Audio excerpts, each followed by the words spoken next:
Assalamualaikum warahmatullahi taala wabarakatuh. A'udzu billahi minasy syaithanir rajim.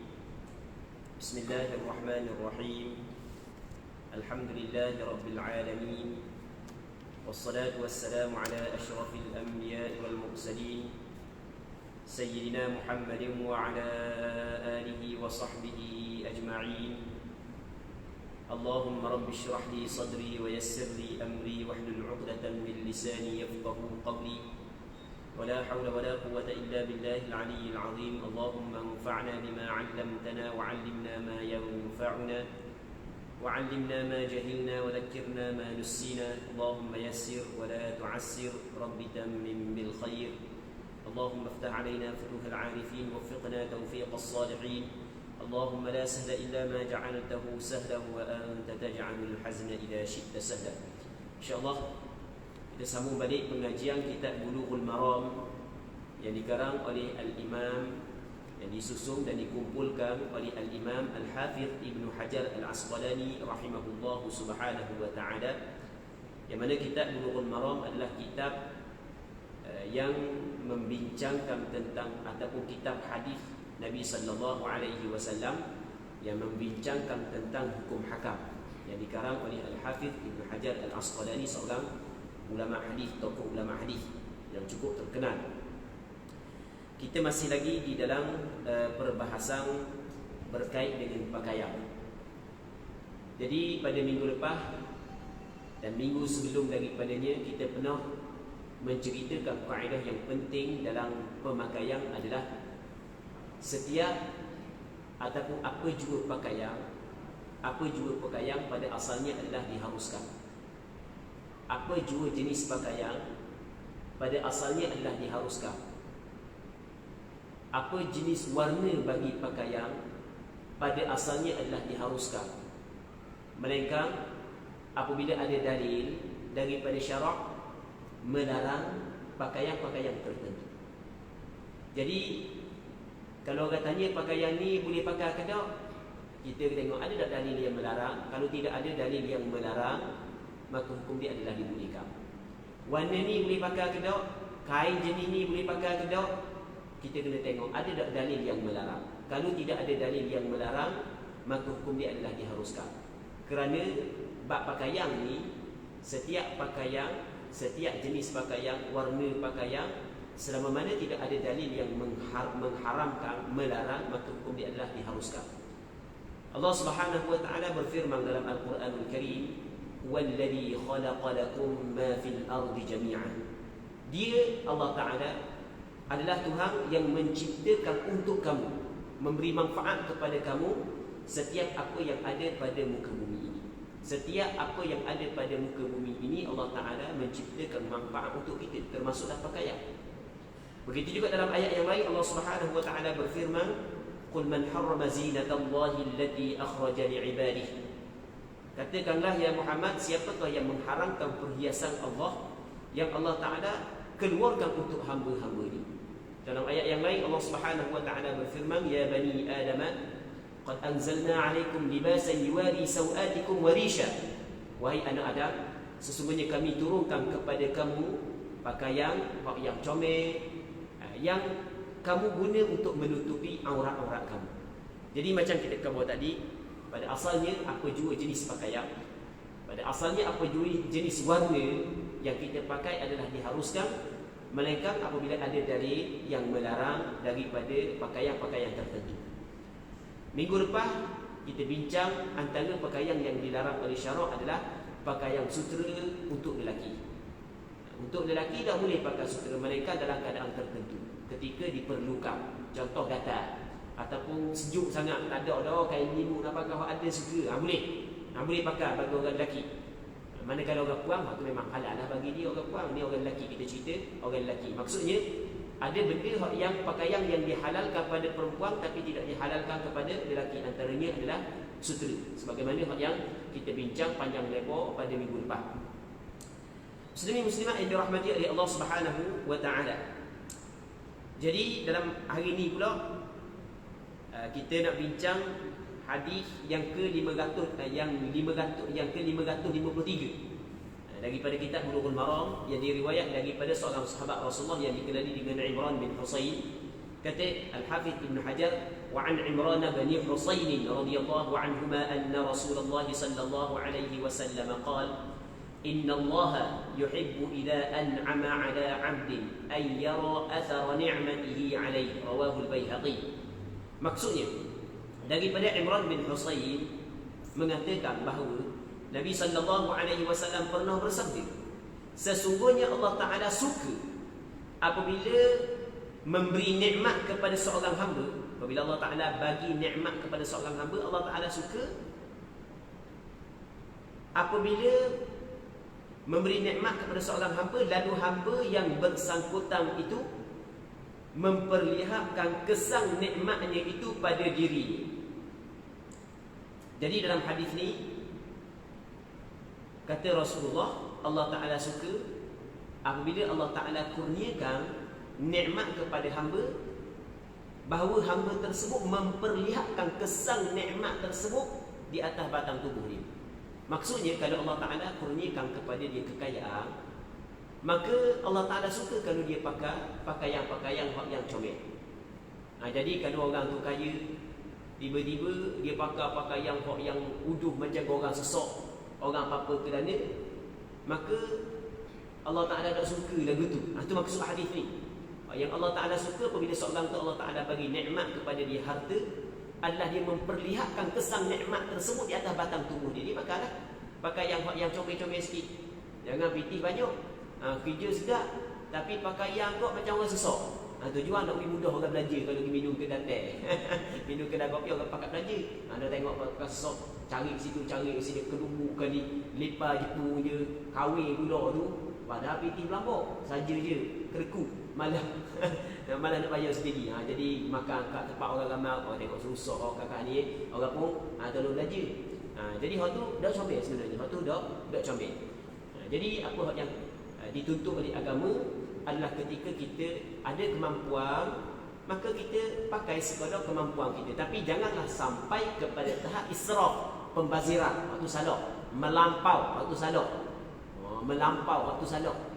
Ya, kalau melampau waktu salah. Baik. Muslimin muslimat yang dirahmati oleh Allah Subhanahu wa taala. Kita ada hadis yang Rasulullah sallallahu alaihi wasallam menceritakan kepada kita bahawasanya Allah Taala suka apabila Allah Taala bagi nikmat kepada seorang hamba, hamba memperlihatkan nikmat tersebut melalui pakaiannya. Maksudnya pakai comel-comel lah. Sebab tu dalam ayat Quran Tuhan kata lagu mana? Wa amma bi ni'mati rabbika fahadith. Adapun dengan nikmat Tuhanmu maka ceritakan. Antara benda yang kita ceritakan nikmat Allah ketika Allah Taala bagi nikmat kepada kita, pakai comel, kita tunjukkan nikmat tersebut. Baik, tapi kena ingat, pakai yang comel saat ni sesuai dengan kemampuan kita, perlu kita kena jaga dua syarat. Syarat yang pertama adalah tidak berlaku pembaziran, bukanlah melampau. Okey, itu syarat yang pertama. Syarat yang kedua adalah jangan ada sifat makhilah. Makhilah ni maksudnya sombong. Kalau ada sifat sombong, jelas perbuatan tersebut adalah haram, dilarang oleh agama. Dalam satu hadis Nabi sallallahu alaihi hadis yang diriwayatkan oleh Imam Ahmad bin Hanbal, kata Nabi sallallahu alaihi wasallam, kulu washrabu walbasu min ghairi israfin wala makhilah. Kata Rasul, makanlah, silakan makan, mau nak makan banyak mana pun, silakan minum, mau nak minum banyak mana pun, silakan pakai. Tapi kena ingat, min ghairi israfin wala makhilah, tanpa berlaku pembaziran, melampau had, dan jangan ada sombong. Pakai hak comel-comel tu sombong weh. Tenggok tinggi sombong. Jadi siapa kena kenal orang. Okey, sebagai contoh kan. Sikit-sikit silap sikit. Awak pakai yang comel ingat sikit-sikit nak balas dulu. Tak ada sikit, tapi silap sikit. Itu sombong. Maka hak tu adalah haram. Hak tu adalah sadah. Okey. Muslimin muslimat yang dirahmati oleh Allah Subhanahu wa taala. Ya, ada selagi. Okey, kita ni hadis ni dikeluarkan oleh Imam Baihaqi, dan ada juga beberapa orang ulama hadis yang lain mengeluarkan hadis yang sama. Tapi di sana ada hadis yang lain yang dikeluarkan oleh Imam Tirmizi di dalam kitab Sunannya, dalam kitab Jami' Tirmizi, Imam Ahmad bin Hanbal dalam kitab Musnad.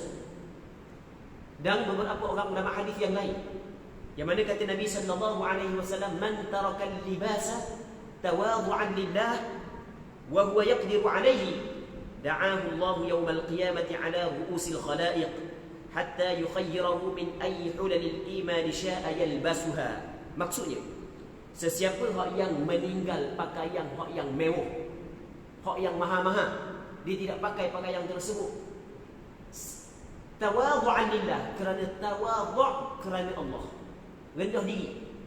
Sebab mungkin kalau dia pakai barang-barang mahal ni, Allah sombong. Dia sama juga kereta ke, dah kira dah tamat mesti pakaian-pakaian yang di tubuh saja. Kenderaan pun sama juga, dia tak pakai mahal-mahal, dia takut ialah hati kan. Jadi bukanlah salah selama mana tidak sombong, tapi ditinggal perkara tersebut kerana nak jaga hati dia, tawadhu' untuk Allah Subhanahu wa taala. Wa huwa yaqdiru alaih, kata Nabi sallallahu alaihi wasallam, sedangkan dia mampu untuk perkara tersebut. Benda kelebihan dia, da'ahu Allah yaumal qiyamah, Allah Subhanahu wa taala akan menyeru dia pada hari kiamat, ala ru'usil khalaiq, di hadapan manusia, di hadapan orang ramai, hatta yukhayyirahu, sehingga Allah taala memberi pilih kepada dia, min ayyi hulalil iman sya'a an yalbasha, ay sya'a yalbasuha. Sehingga Allah Subhanahu wa taala panggil dia di hadapan orang ramai, dan Allah taala bagi pilih kepada dia yang mana kau pakaian daripada pakaian imam yang itu kelebihan dia. Jadi sebab itulah dalam kita nak mengeluarkan suatu hukum daripada hadis, kita tidak boleh melihat kepada satu hadis. Melihat kepada satu hadis, dia akan membawa kepada kepincangan di dalam pengeluaran hukum. Jadi hanya kalau tengok hadis ni saja, jadi kita akan tekak.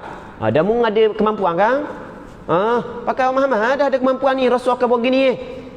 Dia dalam kita nak membincang ataupun kita nak mengeluarkan hukum daripada satu hadis, kita jangan melihat kepada hadis tu saja, bahkan kita kena gabungkan segala hadis-hadis yang berkait dengan apa yang kita bincangkan. Okey, jadi kesimpulan, sekarang ni kita ada 3 hadis. Ni sekurang-kurang hamba buat ringkasan lah. Kita ada 3 hadis. Yang pertamanya, hadis yang dikeluarkan oleh Imam Baihaqi, yang mana hadis ni adalah hadis sahih. Nabi sallallahu alaihi wasallam menyebut bahawasanya Allah Taala kasih, Allah Taala suka. Maksudnya Allah Taala redha, Allah Taala akan bagi ganjaran, bagi pahala kepada seorang hamba yang memperlihatkan nikmat yang Allah Taala bagi kepada dia. Maksudnya dia pakai pakaian yang sesuai dengan kemampuan dia. Dia mampu tahap ni tapi dia pakai seperti pakaian orang susah, maka benda tu Allah Ta'ala tak suka mana. Okey, itu yang pertama. Tapi dalam masa yang sama, kita nak pakai pakaian yang sesuai dengan kita, bukan diharus secara mutlak, bukan mesti dengan 2 syarat. Kerana di sana ada hadis yang dikeluarkan oleh Imam Ahmad bin Hanbal. Kata Nabi sallallahu alaihi wasallam, mu makanlah, mu minum dah dan mu pakai, tapi dengan syarat min ghairi israfin wala makhilah, tanpa berlaku pembaziran, melampau, dan jangan ada sikap sombong. Okey, 2. Yang ketiga, kita ada hadis yang lain yang dikeluarkan oleh Imam Tirmizi, Imam Ahmad bin Hanbal dan beberapa orang ulama hadis yang lain. Nabi sallallahu alaihi wasallam menyebut bahawasanya man tarakal libas tawadhu'an lillah wa huwa yaqdiru alaih, sesiapa yang meninggal pakaian yang mahal kerana tawadhu', rendah diri kepada Allah Subhanahu wa taala, sedangkan dia mampu, maka da'ahu Allahu yaumal qiyamah ala ru'usil khalaiq, Allah Taala memanggil dia di hadapan orang ramai. Ramai orang Allah Ta'ala panggil dia. Jadi bermakna orang mulia. Dia ramai-ramai orang Tuhan panggil dia, orang mulia. Betul tak gitu?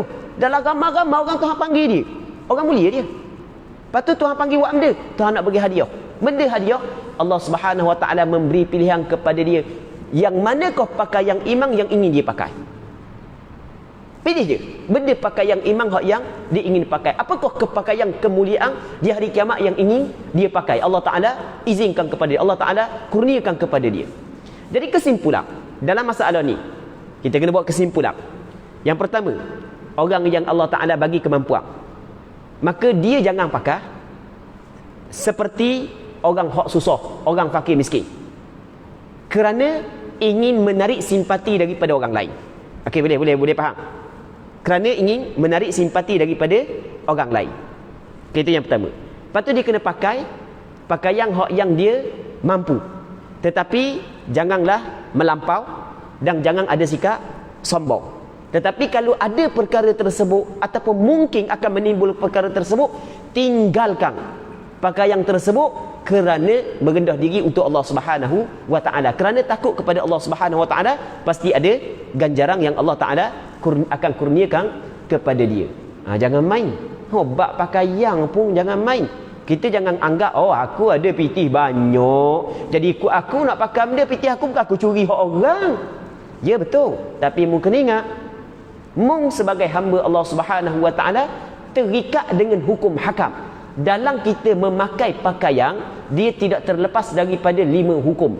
Adakala wajib, adakala sunat, adakala makruh, adakala haram dan adakala harus. Kita sebagai hamba Allah tidak terlepas daripada hukum. Jangan kita kata, dah aku bukan curi hak orang, bukan aku lebong hak orang, aku bukan khianat hak orang, pitih aku ikut aku lah, aku kerja lengah-lengah, kok aku nak beli warna pun. Ya betul, tapi mung tu kena ingat, rezeki hak yang mu dapat adalah anugerah daripada Allah. Mung tak ada benda pun. Mung sebagai hamba Allah Subhanahu wa taala, mung kena ikut apa yang telah ditetapkan oleh Allah. Setiap perbuatanmu, setiap pergerakanmu, setiap perkataanmu, mung terikat dengan hukum yang ditetapkan oleh agama. Muslimin muslimat yang dirahmati oleh Allah Subhanahu wa taala. Okey, habis. Seterusnya kata Al-Imam Al-Hafiz Ibn Hajar Al-Asqalani lagi, wa an Ali radhiyallahu anhu anna Rasulullah sallallahu alaihi wasallam naha an lubsil qasi wal mu'asfar. Dia ada sebahagian daripada ulama hadis dibaca al-qisi, tapi sini al-qasi. Daripada Sayyidina Ali radhiyallahu anhu mengatakan bahawasanya Rasulullah sallallahu alaihi wasallam melarang yakni melarang lelaki mengenakan pakaian sutera. Dalam hadis ini tak sebut pun lelaki, tapi hadis lain sebut dilarang kepada lelaki. Hadis yang kita bincang pada minggu lepas. Jadi orang lelaki tak boleh pakai sutera. Orang lelaki tak boleh, orang puan tak ada masalah. Dan pakaian yang dicelup dengan za'faran. Jadi pakaian dengan celupan za'faran juga dilarang kepada orang lelaki. Orang puan tak ada masalah. Maksud lagu mana pakaian yang dicelup dengan za'faran? Za'faran ni bukan za'faran, dia tak za'faran pula, dia lain, mu'asfar lain. Muza'far lain. Ni silap terjemahan. Bukan. Dia terjemah dicelup dengan za'faran, silap, bukan. Dia dalam mu'asfar adalah dicelup dengan tumbuhan. Dia ada sejenis tumbuhan yang mana dia berwarna merah. Jadi kalau celup pakaian jadi warna merah. Sejenis tumbuhan digunakan untuk mewarnakan pakaian, mewarnakan rambut suatu ketika dahulu. Warna dia warna merah. Baik. Jadi Rasul larang orang lelaki memakai pakaian yang dicelup dengan celupan tersebut. Okey, itu yang pertama. Cuma ulama berbeza pandangan. Adakah larangan di sini larangan haram ataupun larangan makruh? Sebahagian daripada ulama mengatakan larangan di sini adalah larangan haram. Itu segelintir. Sebahagian yang lain mengatakan larangan makruh. Maksudnya, kalulah pakaian saat itu dicelup dengan celupan ataupun dinamakan dia mu'asfar, maka orang lelaki tak dipakai. Ada kata haram, ada kata makruh. Jadi sebaik-baik tinggalkan. Tapi dalam mazhab Imam Syafi'i mengatakan tidak menjadi masalah. Dalam mazhab Imam Syafi'i mengatakan tidak menjadi masalah, walaupun sebaik-baiknya adalah ditinggalkan. Kerana di sana ada hadis yang menceritakan bahawa Rasulullah menggunakan pencelup ini. Rasul guna pencelup ini. Jadi dah yang dilarang ni ada perbincangan yang panjang. Ada setengah kata dilarang adalah bagi orang yang sedang mengerjakan ihram. Orang yang sedang mengerjakan ihram tidak dibolehkan. Maksudnya dilarang di sini adalah khusus untuk orang yang mengerjakan ihram ataupun orang yang buat haji ataupun buat umrah. Jadi pendek kata, pakaian yang dicelup dengan ataupun yang dinamakan sebagai mu'asfar, pencelup yang warna dia warna merah, adalah dilarang kepada lelaki tapi tidak kepada perempuan. Seterusnya wa an Abdullah bin Amr radhiyallahu anhuma قال رأى علي النبي صلى الله عليه وسلم ثوبين معصفرين فقال أمك أمرتك بهذا رواه مسلم. Maksudnya daripada Abdullah bin Amr radhiyallahu anhuma, katanya Nabi sallallahu alaihi wasallam melihat diriku mengenakan 2 lapis pakaian muasfar. Maksudnya pakaian yang dicelup dengan celupang yang daripada sejenis tumbuhan yang warna dia warna merah. Lalu baginda sallallahu alaihi wasallam bersabda, apakah ibumu yang telah memerintah kamu mengenakannya? Makmu ke suruh pakai? Jadi rasa marah. Makmu ke suruh pakai pakaian ni? Baik. Jadi benda ni dilarang oleh Nabi sallallahu alaihi wasallam. Begitu juga sebelum daripada kita masuk hadis yang lah, amun nak kesimpulan sikit berkenaan dengan pakaian yang warna merah saat ni. Dia sebenarnya macam yang berkhabar tadi, dalam masalah pakaian dihalalkan kepada lelaki apa jenis warna sekalipun, melainkan apabila ada dalil yang melarang. Dalam berkenaan dengan pakaian untuk lelaki ada 3 permasalahan yang berlaku khilaf di kalangan ulama. Ada 3 jenis yang berlaku khilaf di kalangan ulama. Antaranya adalah pakaian yang muasfar, yang kita cerita saat ni. Tapi zaman kita tak ada dah. Tempat kita tak ada. Ini dicerita dalam hadis. Itu yang pertama. Yang keduanya dipanggil muza'far.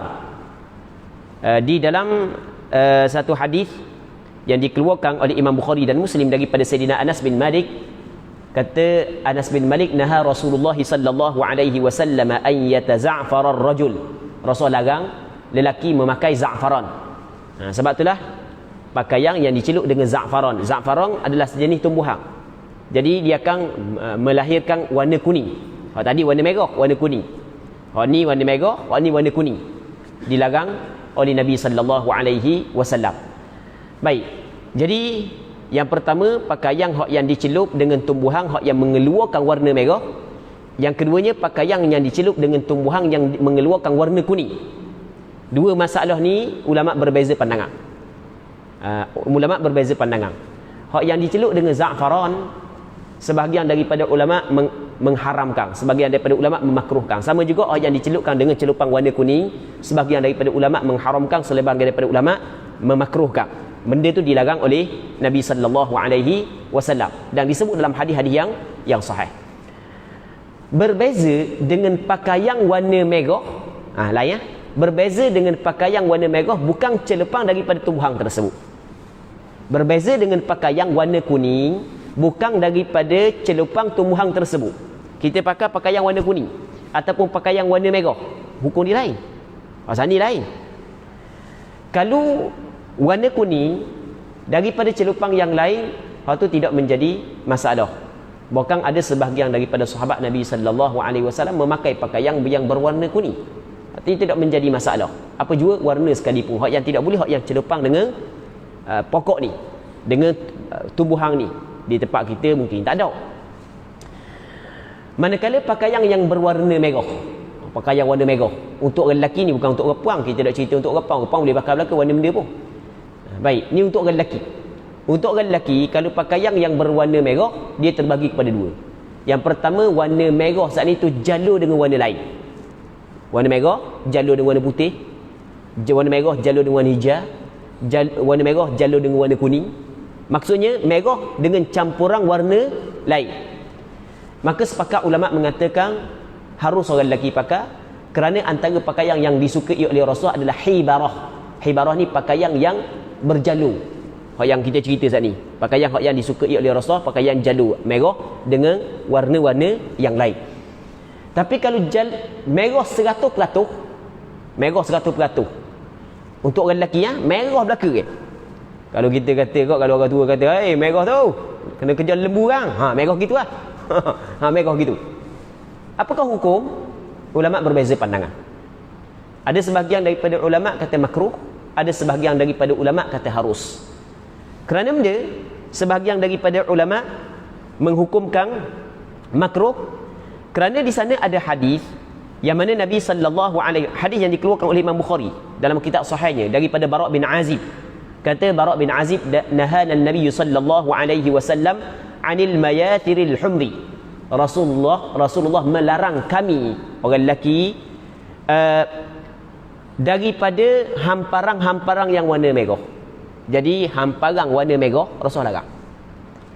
Maka sebahagian daripada ulama melihat kepada hadis tersebut bahawasanya orang lelaki tak boleh pakai pakaian merah tak ada sikit pun warna lain. Hukum dia makruh. Okey, jelas kan? Baik. Namun sebahagian yang lain dia kata lagu mana?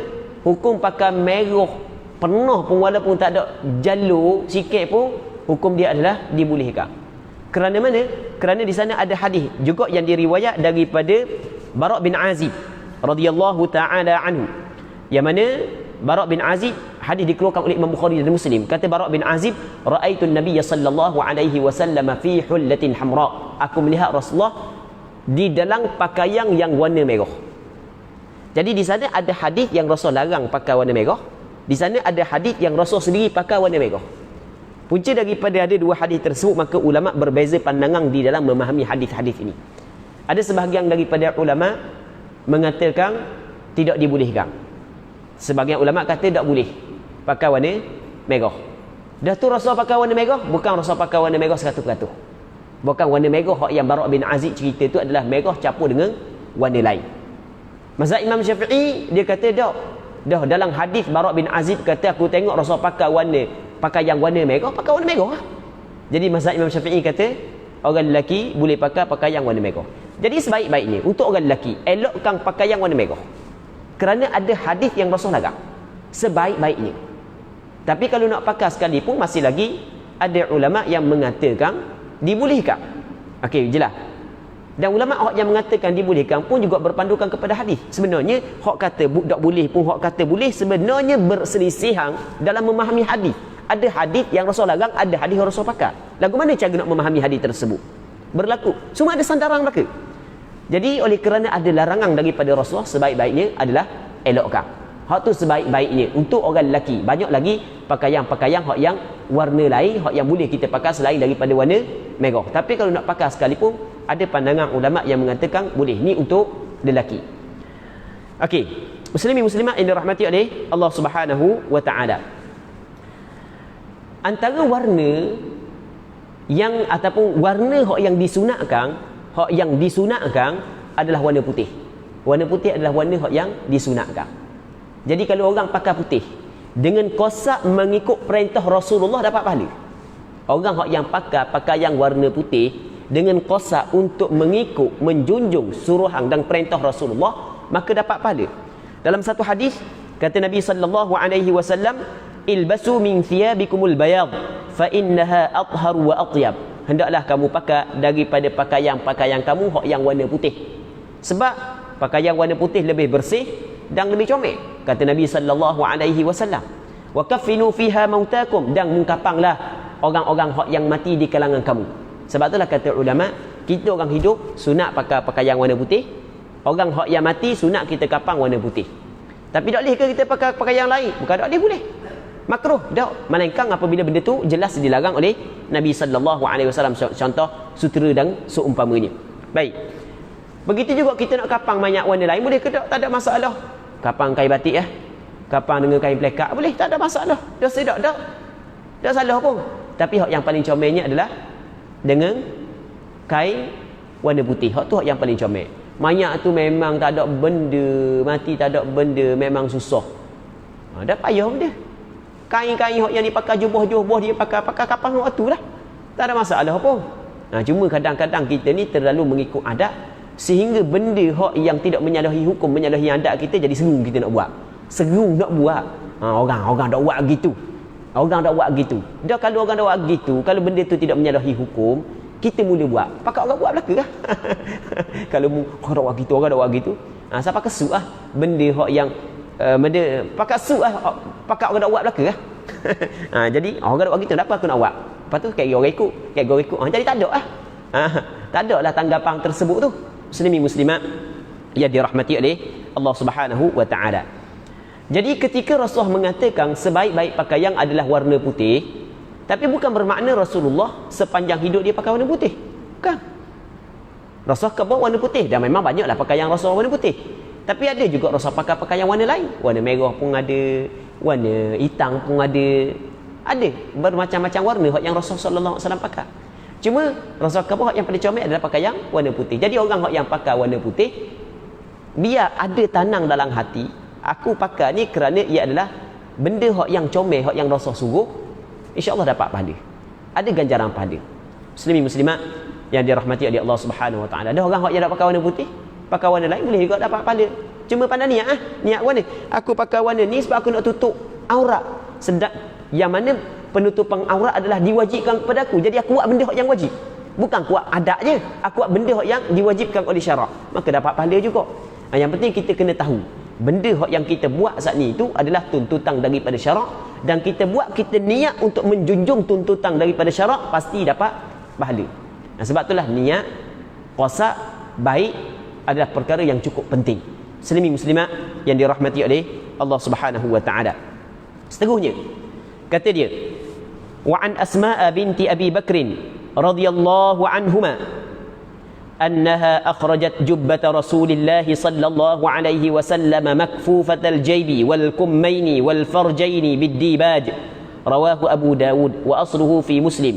وزاد كانت عند عائشة حتى قبضت فقبضتها، وكان النبي صلى الله عليه وسلم يلبسها فنحن نغسلها للمرضى نستشفي بها. وزاد البخاري في الأدب المفرد wa kana yalbasuha lil wafdi wal jumu'ah. Maksudnya daripada Asma binti Abi Bakr radhiyallahu anhuma. Asma adalah seorang sahabat Rasulullah. Suami dia adalah Abu Bakar As-Siddiq. Silap, ayah dia Abu Bakar As-Siddiq. Suami dia adalah Zubair bin Awam. Tapi pada penghujung dia cerai dua orang tu. Jadi Asma binti Abi Bakar, anak kepada Abu Bakar, suami dia adalah Zubair bin Awam. Baik, anak dia adalah Abdullah bin Zubair. Abdullah bin Zubair seorang yang memang cukup hebat lah dalam sejarah Islam, seorang sahabat Rasulullah juga. Asma bintu Abi Bakar memang banyaklah kisah-kisah dia dalam membantu dakwah Nabi sallallahu alaihi wasallam.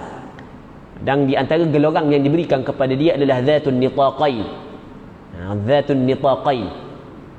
Kerana dia yang mempersiapkan bekalan makanan untuk Rasulullah. Tak ada kain tak ada tali yang nak ikat bekas Rasulullah tu, dia tak makanan tu, dia ambil kain, ambil tali pinggang dia kerak dua, dia ikat, sehingga kan diberi gelaran kepada dia Zatun Nitaqain. Asma bint Abi Bakar, dia kakak kepada Aisyah. Aisyah adalah isteri Nabi sallallahu alaihi wasallam. Jadi Asma binti Abi Bakar menceritakan bahawa dia pernah mengeluarkan jubah Rasulullah.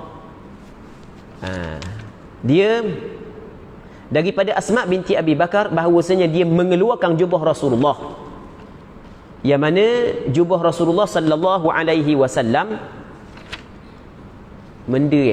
diberi sesori dengan kain sutera tebal pada bahagian kerah, kedua lengan dan kedua belahnya. Maksud jubah Rasulullah tapi ada leh dengan sutera. Ada leh, cakap kita bahasa Terengganu ada leh. Ni, leh sini, leh sini. Boleh faham kan? Leh sini. Kan kita kan jubah kan ada leh kan? Okey, leh dia satu dengan sutera. Betul tak orang kata leh? Orang Terengganu leh yang ke tidak nak sebut. Ya dah hang. Okey, ada leh lah dengan sutera. Jadi kita dapat faham daripada hadis ni bahawasanya kalau sekiranya sekadar leh sahaja, maka tidak mengapa. Yang minggu lepas kita cerita ada hadis yang mengizinkan kalau hanya sebesar 2 jari ataupun 3 jari. Ada hadis yang sebelum daripada ni, kalau 2 jari ataupun 3 jari ataupun 4 jari, hak tu diizinkan sebab sikit. Jadi sekadar leh hak tu tidak menjadi masalah. Hadis ni diriwayat oleh Imam Abu Daud. Asal hadis ni berada pada Sahih Muslim. Muslim dalam riwayatnya menambahkan bahawa jubah itu disimpan oleh Aisyah selepas daripada Rasul wafat.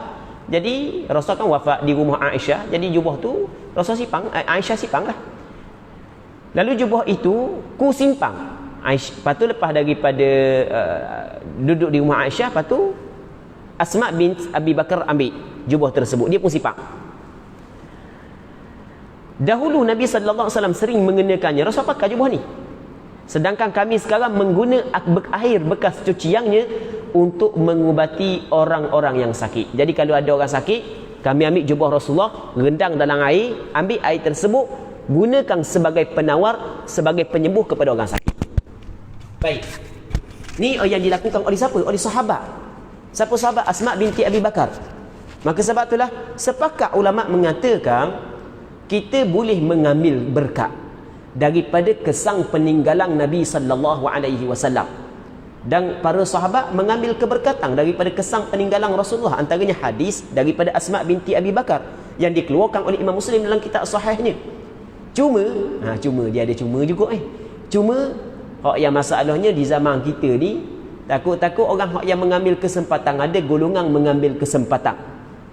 Mereka kan cerita bahawasanya ini adalah peninggalan Nabi sallallahu alaihi wasallam. Orang pun pakak gay, kena bayar pula nak masuk. Hak tu hak yang masalahnya. Last sekali kena tipu. Tapi tak apalah, kita khosak untuk mengambil keberkatan daripada peninggalan Rasulullah. InsyaAllah diharapkan ada ganjaran pahalanya kerana kita memuliakan Rasulullah sallallahu alaihi wasallam, sehingga kan kesan peninggalan Rasulullah pun kita memuliakan. Baik, tapi hak yang mengecewakan adalah kena tipu korang. Itulah masalahnya. Muslimin muslimat yang dirahmati oleh Allah Subhanahu wa taala. Jadi katanya Asma binti Abi Bakar menceritakan bahawasanya jubah hak yang ada pada aku ni Rasulullah pakai dulu. Lepas tu hari ni mana-mana orang hak yang sakit, kami akan letak di dalam air, menggunakan air tersebut sebagai penawar, penyembuh kepada orang sakit tersebut. Jadi sebab itulah penggunaan air dalam perubatan adalah dibolehkan. Berpandukan kepada hadis ni, tengok sahabat juga menggunakan air untuk tujuan perubatan. Kan ada kan orang mari jumpa dengan ustaz-ustaz, minta buat air tawar sikit, Jadi bukan minta buat air tawar tu nak suruh jadi tawar tu Allah Ta'ala yang ciptakan. Tak perlu mari jumpa ustaz, maksudnya minta ustaz ruqyah sikit, bacalah sikit ayat Quran, bacalah sikit benda-benda doa-doa supaya minum air ni Allah Subhanahu Wa Ta'ala sembuhkan penyakit ni. Sebagai ikhtiar kita berdoa kepada Allah. Di samping kita pergi hospital, di samping kita pergi klinik, kita berdoa kepada Allah Subhanahu Wa Ta'ala dengan melalui perkara tersebut. Boleh tak guna air? Boleh, tak ada masalah. Mana sandarannya? Para sahabat sendiri pernah menggunakan air dalam tujuan untuk perubatan. Ni hadis yang dikeluarkan oleh Imam Muslim daripada Asma binti Abi Bakar. Asma binti Abi Bakar ambil jubah Rasulullah, selang dalam air, menggunakan air tersebut tujuan untuk perubatan. Baik, muslimin muslimat yang dirahmati oleh Allah Subhanahu wa taala. Katanya Imam Al-Bukhari dalam kitab Al-Adabul Mufrad menambahkan sedikit lagi bahawa dahulu baginda sallallahu alaihi wasallam mengenakannya untuk menyambut kedatangan para tetamu dan untuk solat Jumaat. Jadi kalau ada tetamu ramai mari, Rasul akan pakai comel-comel sikitlah. Kalau nak berkumpul, contoh pada hari Jumaat, Rasul pakai comel sikitlah. Maka sebab itulah kata ulama, kalau kita nak mari sembahyang Jumaat, pakai comel-comel sikit. Kita alhamdulillah pakai comel belaka dah. Janganlah pakai yang awak kerja tu bosok bangun bau, lepas tu cari situ, cari sini. Janganlah. Tapi bukanlah siapa keharam, tak haram pun, tapi hak yang sebaiknya mengikut sunnah Nabi sallallahu alaihi wasallam adalah kita pakai yang comel pada hari Jumaat ketika menyambut tetamu. Muslimin muslimat yang dirahmati oleh Allah Subhanahu wa taala. Okey, habis bab berkait dengan pakaian. Kita masuk dalam bab baru. Kita masuk dalam Kitabul Janaiz. Kitab pada membicarakan tentang jenazah. Jenazah ni orang mati tu kita nak masuk bab lain pula bab baru pula. Bab mati. Mati ni semua orang mati belaka. Cuma mati ni semua orang takut belaka. Orang takut belaka. Melainkan orang hak yang benda putus cinta. Hak tu ada takut mati bunuh diri. Orang hak yang masalah kewangan, masalah ekonomi. Ramai mana hak yang bunuh diri punca daripada COVID-19 kan. Tengok dalam berita kan. Baik. Jadi Allah Rabbi, kematian adalah benda yang pasti dilalui oleh setiap kita. Kullu nafsin dha'iqatul maut. Setiap yang bernyawa pasti akan merasai mati. Dan kematian yang kita akan tempuhi, kita akan lalui ini adalah benda yang kita takut. Memang kita takut lah. Memang Takut kita, oh takut. Memang takutlah mati ni. Tak ada orang yang tak takut. Semua takut belaka mati.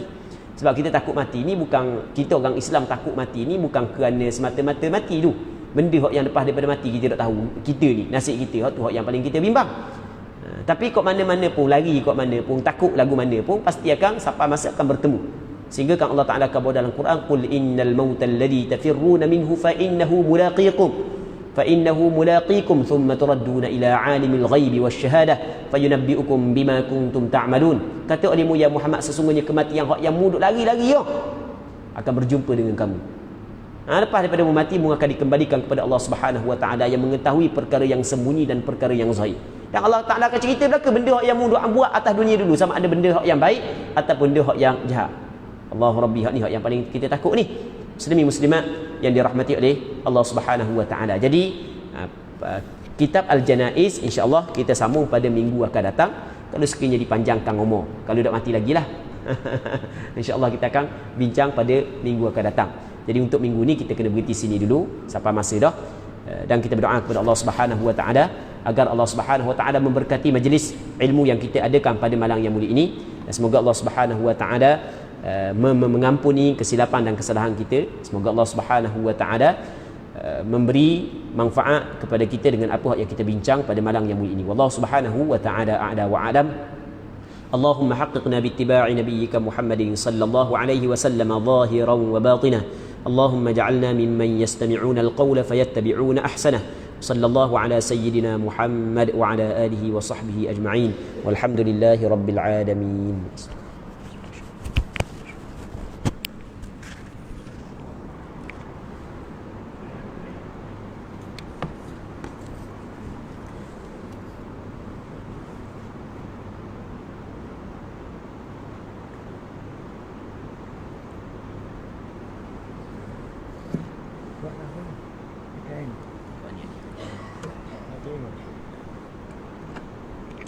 Okay.